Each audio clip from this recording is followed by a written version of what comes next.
Tignan nyo to guys, napakadaya na naman. Yung Beatrix parang nag-blink pabalik. Tapos yung ultimate niya napakalayo pero hindi naman siya naka-flicker. Tapos dito naman bigla na lang siyang nag-ultimate na parang naka-auto-aim.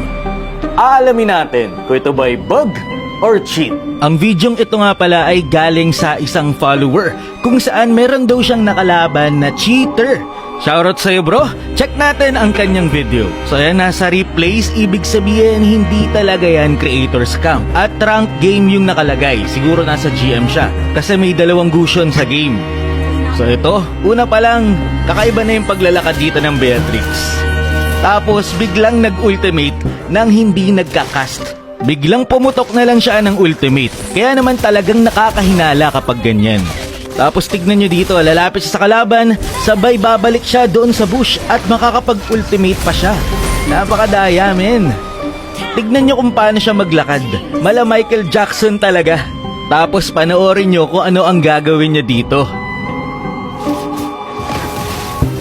Ayun na, biglang nag-ultimate para talagang naka-auto-aim men. Pero meron akong napansin sa kanya bago niya gawin ang mga bagay na ito. Tila ba meron siyang ginagawang trick para matrigger ang bagay na ito.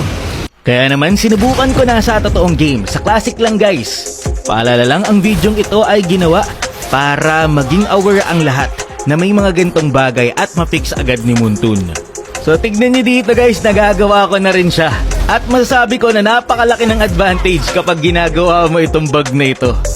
At napakadaya talaga. Tignan nyo naman, nakatuto ako ng ultimate habang naglalakad.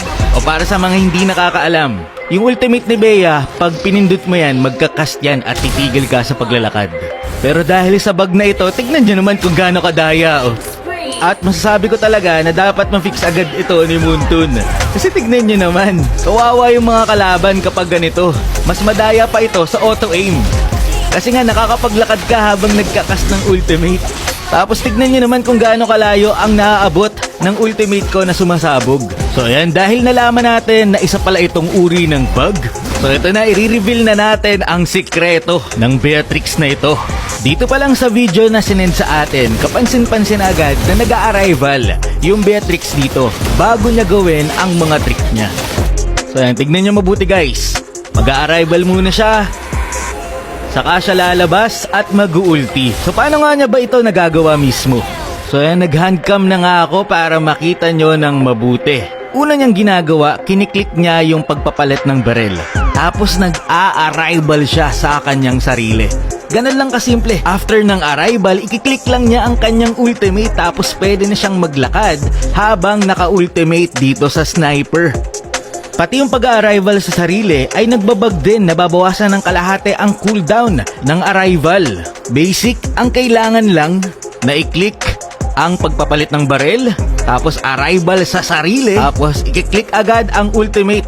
Makakalakad ka habang nagkakast. Ganon ang ginawa nung nakalaban ng follower natin. Sa isang armas naman ni Beatrix, ganon lang din. Kailangan lang ang baril mo ay yung parang bazooka. I-click mo lang additional skill, tapos arrival sa sarili. Pag nag-ultimate ka, babalik ka kagad kung saan ka unang nakapwesto. Pero kailangan dito mabilis ang kilos mo. So kagaya dito, pagka-arrival ko, naglakad agad ako at nag-ultimate para malayo ang range. Kapag kasi medyo napatagal ka bago ka mag-ultimate, ay hindi nagagana yung bug. Tignan nyo dito, tatagalan ko yung paglalakad. Pag nag-ultimate ako, wala na, hindi na ako babalik doon sa dating pwesto ko. Kailangan mabilis. Feeling ko isa sa mga nakadiscover ng bug na ito ay itong TikTok account na ito. Kasi meron siyang post kahapon tungkol dito. Posible na sa kanya napanood nung Beatrix na nakalaban ng ating follower. Shoutout sa'yo bro! May nasolve na naman tayong misteryo. Maraming salamat sa panonood and to God be the glory.